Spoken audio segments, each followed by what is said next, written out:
darllen bod yr ystadegau ydy'r rhai gorau yn y wlad astudio Cymraeg, ac pan ddes i yma i gael cyfweliad, oedd y lle mor gyfeillgar, mor glos, ac o'n i jyst yn teimlo bod wedi'n perthyn i'r lle yma.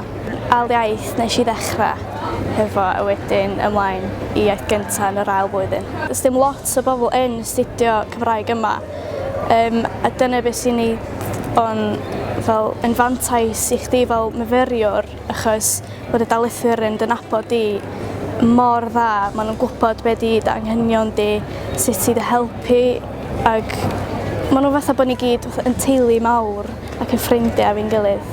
So o'n i'n aelod o IMCBE, felly oedd gen i fi lot o gyfleoedd i gymdeithasu yn amlwg, fynd allan efo ffrindiau, ond hefyd o'n i'n gwrfoddoli lot, so ar diwrnodau agored, o'n i'n helpu allan yr adran Gymraeg.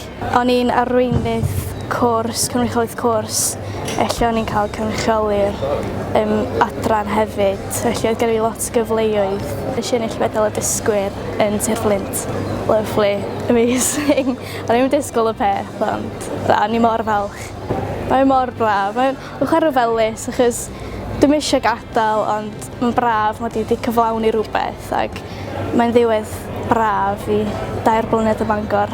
Dwi'n chwilio am swyddi, dwi'n gobeithio cael swydd sy'n defnyddio'r Gymraeg bob dydd, ond dwi dal i wirfoddoli hefo'r urdd y pethau fel yna, so gawn ni weld.